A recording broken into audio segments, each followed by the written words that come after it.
Mordant AO, thanks for your time this afternoon. Pleasure having you on. Let's begin with the current environment. What's your evaluation on the strength of the domestic economy? I think the domestic economy's got different segments. Firstly, I'd say that the federal government have done an extraordinary job keeping the economy going with the JobKeeper and JobSeeker programs. But there are some segments of the economy going gangbusters. So people exposed to online retail, the Harvey Normans, the JB Hi-Fis, the Woolworths, they're going very strongly. And other areas of the economy exposed to tourism and leisure are going to struggle for a period of time while we have borders shut. So there's no one size fits all, but I think we'll start to see some healthy growth coming through in the economy in the next 12-month period. And reflecting on the previous 12 months, what has been your advice to Luminis clients and what are some of the major challenges they've encountered? Yeah, I think the 12 months you can break up into segments. So when we all went into shutdown in February, it was panic and preservation. So none of us had been through this before. None of us knew how long it was going to continue for. And it was all about preserving cash and liquidity. From May onwards, you saw a flurry of capital raisings, either what I'd call emergency capital raisings for companies that were running out of cash, or growth capital raisings for companies that could see opportunities to capitalize on the situation. And moving into the back end of the year, you saw a pickup in merger and acquisition activity, which we're seeing continue now. And I think it's going to be a very strong year this year. From a global perspective, how would you rate the attractiveness of Australia as a destination for capital in the medium to long term? I think we've got to be careful. We've obviously had significant issues with the China relationship, and China has been the biggest source of capital, foreign direct investment into Australia. That's not easily replaced.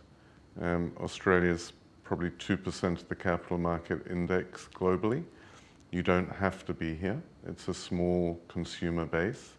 So I think we have to nurture our foreign investors. We have to make it easier. The FIRB process can be complicated. And we have to really attract foreign direct investment. So last year I was quite anxious about some of the things that were being done in that regard, and I hope that the government's heard the concerns of the business community and will work cooperatively to get through that. To what extent did COVID accelerate consolidation?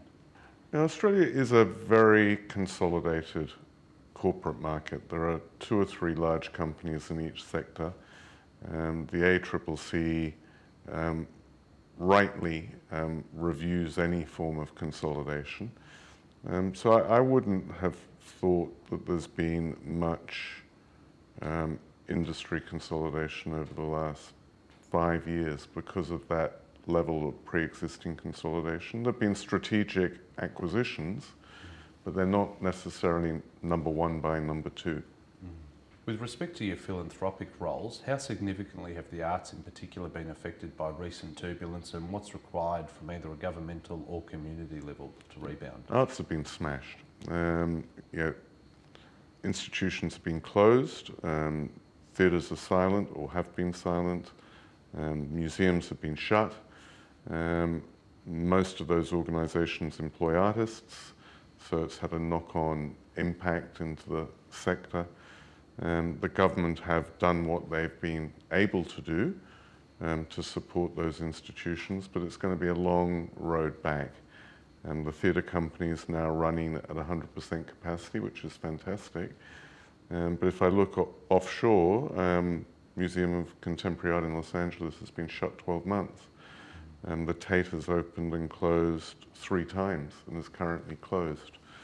So I think it's going to be a very challenging period for the arts sector. From a federal government perspective, what sort of reforms do you think the business community wants to see over the next 12 to 24 months? Oh, we're desperate to see labour market reform, productivity reform. We'd like to see some taxation reform. The challenge for government is we've got a 2-house system. and we've got to get legislation through both houses, and we've got a federal election coming up. So seeing near-term structural reform that this country desperately needs, I'm not that confident we're going to see it legislated as quickly as we'd all like. What are the opportunities that Australia should be grasping? Oh, I think we need to think about where we've got a competitive advantage. So areas like healthcare, areas like education, some segments of technology. We really need to leverage up and grow those places where we have competitive advantage. But at the same time, we've got to attract international customers. So if we're not seen as an attractive place by China for their students to come, they won't come here. And the impact on the universities is significant. We've seen healthy GDP growth figures come out recently. What are the major headwinds facing Australia? I think the risk of interest rate rises and the consequential knock-on effect to the domestic economy would be something that I'd call out. The Reserve Bank have tried to reassure us that interest rates aren't going to move materially. But I don't think it needs much of a move in interest rates to have a dampening effect. The level of household debt is quite high, and a small move off a low base could have quite a significant impact. What impact have international border closures had on the local economy? Well, obviously very significant if you're exposed to tourism and hospitality. Qantas is one of my clients, and you can see what the impact has been on them and how quickly they've had to adapt their business for the current circumstance. Let's explore your background. You were born in England in 1959. Talk to me about your upbringing and childhood memories. Yeah, I grew up in what I'd describe as a middle-class environment. Both my parents worked, so there was always a nanny or an au pair to look after us, because they were both working. When I was 7, I was sent to boarding school, which was not uncommon. But the consequence of that was that I didn't really have a relationship with my parents, because I never saw them around. They were doing their own thing. And when I finished school, I decided to take a gap year and travel. And I traveled overland, and I didn't have any idea how far I'd get. But eventually I wound up in Australia, having met a lot of Australians going the other way, and fell in love with Australia, and tried to emigrate as an 18-year-old, but I had no qualifications. So I reluctantly went back to England and qualified as a chartered accountant, and then immediately emigrated on the back of that. What made you fall in love with Australia? Remember what England was like in the 70s. There was the IRA. Margaret Thatcher had just been elected. There was massive strikes. The garbage wasn't being collected. One of my best friends at school's father was killed by the IRA. I was in a building when an IRA bomb went off. It just wasn't a pleasant place. And the old school tie was still very prevalent. So to get a job, you had to know someone, or your parents had to know someone. I found Australia was a meritocracy. Everyone was very direct. There was none of that visible class structure to me. And I felt that if you worked hard, you could get ahead, whereas in London, I didn't feel that that was necessarily the opportunity. So, and I wanted to go somewhere that my parents hadn't been, where I could prove to myself whether I could be successful or not. As you mentioned, by 1983 you qualified as a chartered accountant and emigrated to Australia permanently, leaving your family behind and settling into a new country. What was it that made life in Australia so liberating, and what did you do when you arrived here? Yeah, I transferred with the accounting firm I worked for in London. So I transferred with Pete Marwick, which is now KPMG. And very quickly I realized that the accounting profession here was different from the accounting profession in England. And that's not where I wanted to spend the next 30 years. I was attracted to investment banking, and so I moved after about 6 months into investment banking, and really the rest is history. I worked hard. I learned about corporate Australia. I learned about the regulatory environment, and I wasn't shy in asking for support and mentorship and guidance. And I wound up at Ord Minnett in 1984 with a fantastic boss who really gave me a break and fell in love with investment banking. What was it that you liked about investment banking? I liked the learning, so I was learning something every day, which I still do today. I liked being around clients that had challenging issues to grapple with. I liked being around incredibly smart colleagues, and I liked the ability to help solve a problem for a client. And I was very young. I was probably 24 when I went into it, but I felt like I'd really landed in a place that I wanted to spend the rest of my business life in. Following a 3-year journey at Ord Minnett, you then took on the role of Head of Corporate Finance at BZW. Take us through your 10-year career at BZW and what the position involved. Yeah, so come 1988, the financial markets were deregulating. Barclays had an investment bank that they were putting together in England as a consequence of the deregulation.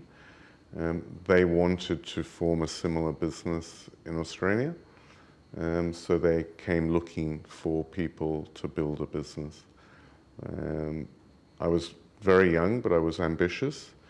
I'd been made a partner at Ord Minnett in 1986, so I was like 26 years old, and the thought of starting a new business in Australia for a global bank excited me, even though I was a very young person.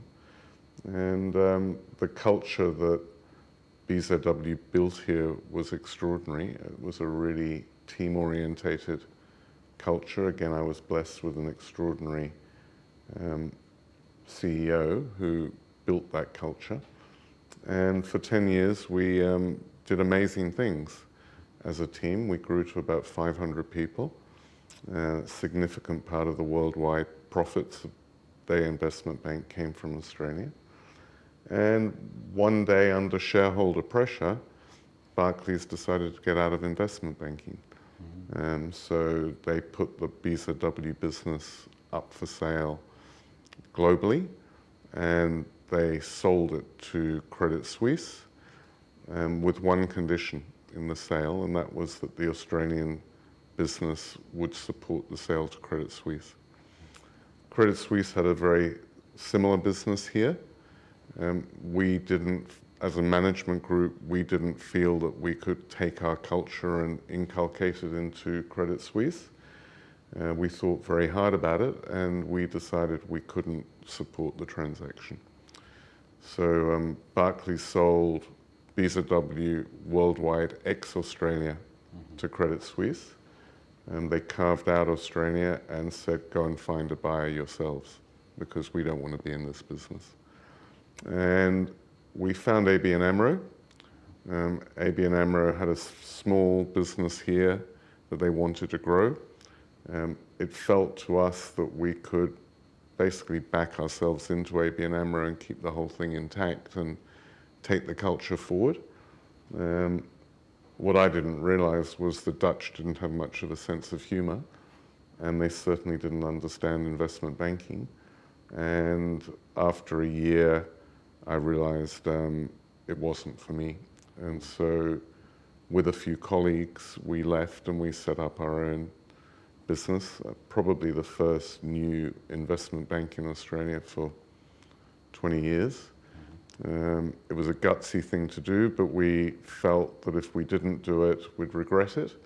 And if it didn't work, we could get a job somewhere else. So we each had the support of our wives, and we started in a room probably a quarter of the size of this room.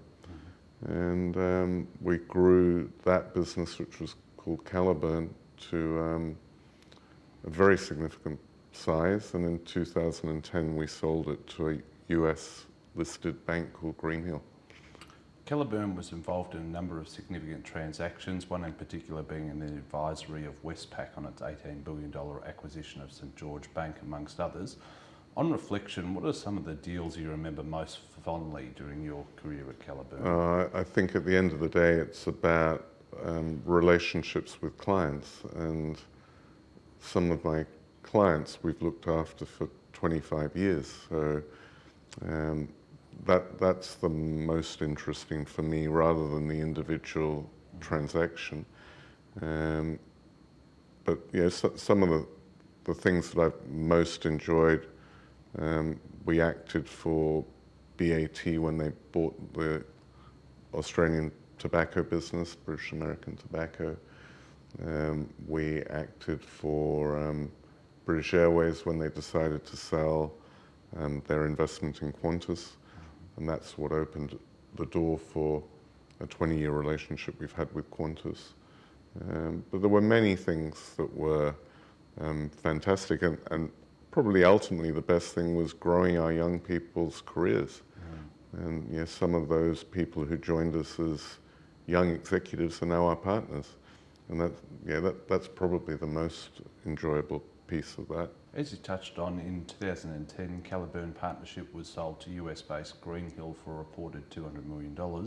How did this deal come about? And even though you stayed on until 2014, what sort of emotions did you experience post-sale? Were you excited, relieved? Yeah, it's interesting. We'd had an informal relationship with Greenhill. So we marketed to their clients, they marketed to our clients. They were keen to have a presence here, but knew that they couldn't hire people themselves. And one of our partners decided that he wanted to ease back and do other things, philanthropic things. And so I said to Greenhill, there may be an opportunity for you to acquire our business, because one of our partners would like to monetize his investment. And they made a proposal. There was very little negotiation. We knew them well. And we sold probably within 3 months of the first discussion. We had a clear understanding that we would be free to continue to build and grow the business. And about 9 months in, the person we sold to died in a plane crash. One of the worst telephone calls I've ever had was like 2 a.m. He was flying his plane to a client meeting with his family, and the plane iced up and they all perished. And the guy who took the relationship over from him didn't have the same level of respect and understanding of what we had built here. And I quickly realized I wasn't a very good employee. And I stayed out of loyalty to the clients and out of loyalty to the team. But after about 3 years, I was really not enjoying it. And ultimately, I decided to leave, as did a number of my colleagues. And we had a long gardening leave period, during which I lost 65 kilos of weight. And when I was bantamweight and out of my gardening leave, we all met and decided we'd try and do it again. So that was 6 years ago. And as I understand it, over the course of that gardening leave period, you took a year travelling and living in Italy. Talk to me about some of the experiences you had when you were over there. Yeah, we've had a home in Italy for 20 years. And until our son finished school, we were bound by school holidays in terms of the amount of time we could spend there.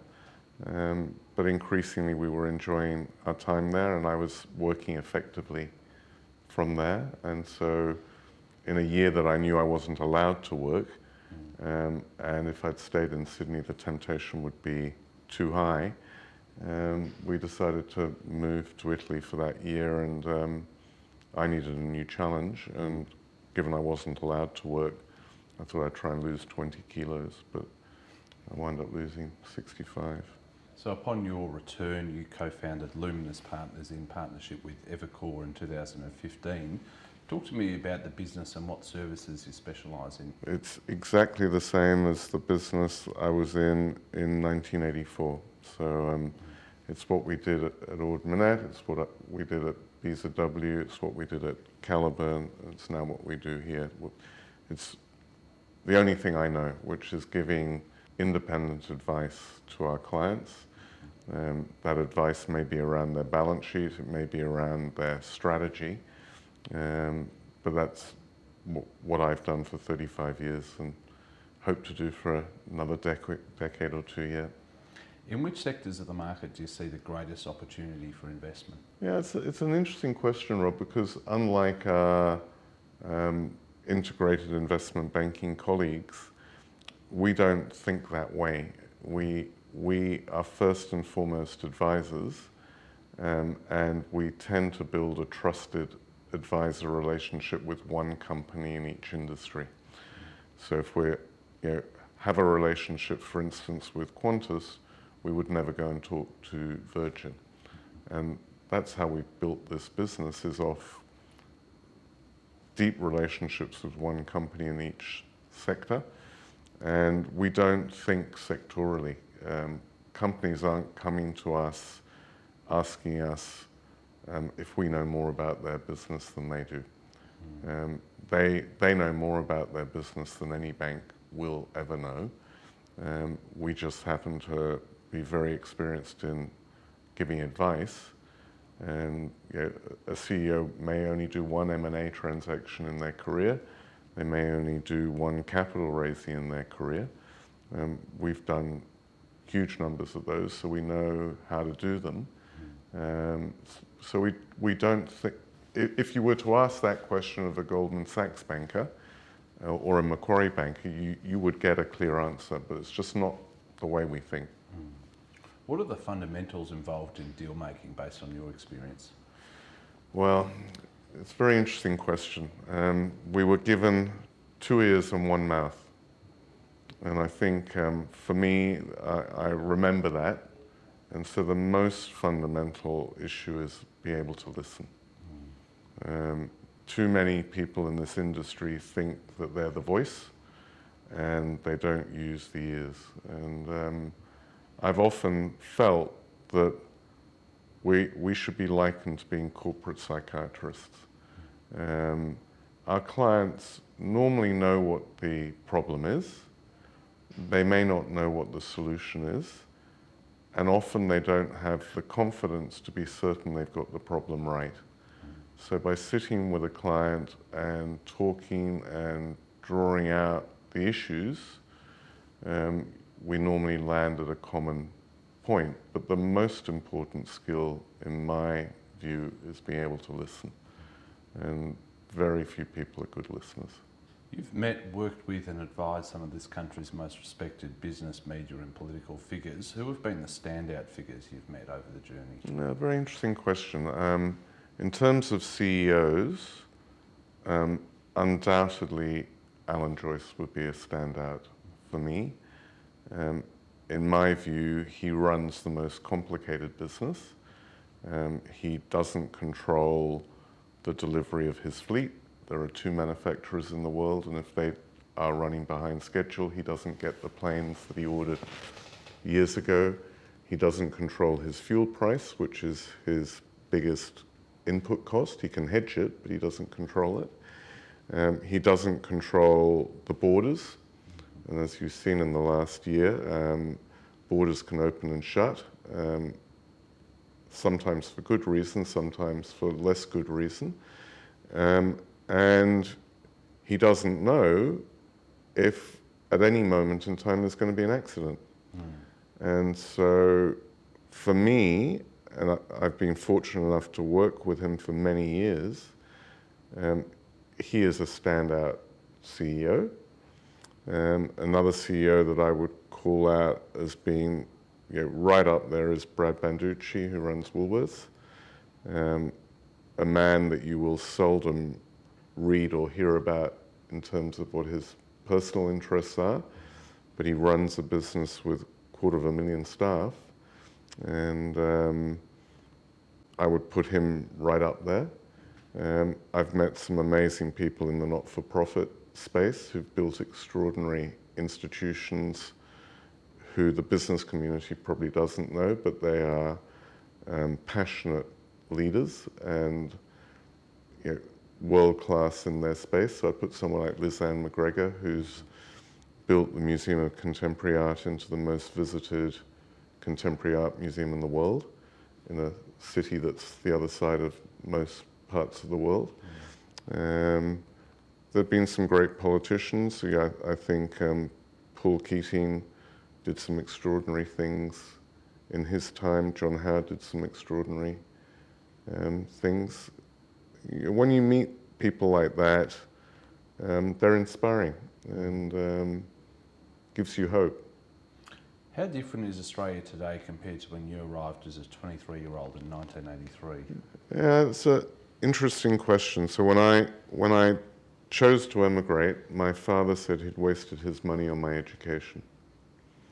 He had a 1950s television perception of Australia, that sort of Barry Mackenzie, Dame Edna Everage sort of perception of what Australia was like. He hadn't been here when he made that comment. He subsequently came, fell in love with the place, apologized, and ultimately he died and is buried in our garden. But I think Australia's been through some cycles, but to have 30 plus years of uninterrupted growth until the pandemic hit is quite extraordinary. We still are a community that doesn't do enough outward thinking, in my view. We're not a country that properly understands what's going on in other parts of the world. But as a place to live and bring up a family and work hard and build a career and build a business, it's one of the best places you could do that. You've been a noted philanthropist almost your entire career and your entire life. How far have you seen that change amongst fellow Australians in terms of giving and donating? Yeah, I think Australians have always been incredibly generous at the grassroots. So if there's been a flood or a bushfire or an incident of natural disaster, Australians are the first to volunteer and they're the first to put in $10 or $20. Where Australia's dramatically lagged is the wealthy Australians. They give far less of their wealth away as a generality than their international peers. And that has been a campaign of mine since I had the capacity to make a difference. And I believe very strongly that those who have done well out of this country need to have a legacy and make a difference. Some do, but not enough. One of the most significant achievements and donations you've made, of course, was the $15 million donation several years ago. Have you seen other wealthy Australians start to offer up that sort of money? Yeah, I have, and a number of people who have made landmark donations have said that our gift made them start to think about what they should be doing. And I'm very pleased because we were very anxious doing it in terms of being in the public eye. We're not people that seek that, but I was leading the campaign and I felt I had to do it in a public way rather than do it as an anonymous donor in order to encourage others. And I'm really pleased the number of wealthy people who've said that gift made them think whether they were doing enough. So the pain was worth it. I've got to ask you, what's going on in the investment banking sector at the moment? There's all sorts of new startups, people leaving, some of the bigger names left, right and centre. Every time you open up the AFR, there's more big names that have left. Well, what's driving that? Yeah, there's never been more competition. Australia's always been a very competitive environment. What's happened is working for a big global investment bank has become less fun than it used to be. The compensation arrangements have changed, so those people who did well at big investment banks are doing less well. They're increasingly being taken away from their clients and being asked to do administrative things that is not what they enjoy. So, we were early trendsetters in that when we decided in 1999 to set up our own business. And I've been surprised how few chose not to follow us.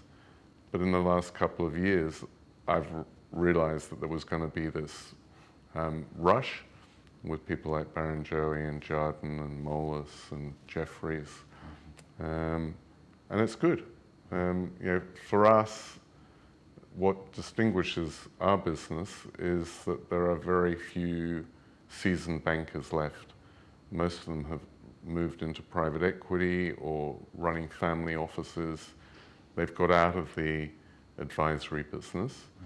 And therefore, if a board's got a thorny problem, they don't look for the brand above the door, they look for the individual that can help them. And we've been a significant beneficiary as our competitors retire, not that the brand names disappear, but as the individuals disappear.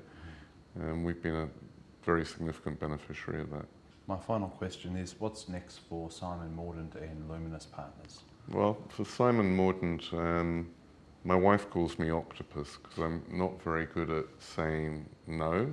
So I'm constantly growing new tentacles, but I am more attuned to letting old tentacles drop off. So I am very passionate about the community, and I'm blessed that I have board roles across the world, which interests me. I love this business. They'll carry me out in a box. It's a bit like a good wine. You get better as you get older. And I can do this from pretty much anywhere, which is good because it fits in with my community interests. The firm will continue to grow. All my partners are very ambitious about the business, and we want to continue to breed world-class advisors and create a culture of giving strong independent advice. So I think it's more of the same, but fun. Well, Simon Mordant AO, a truly great Australian. Thanks for your time this afternoon. A pleasure, Rob. Thank you.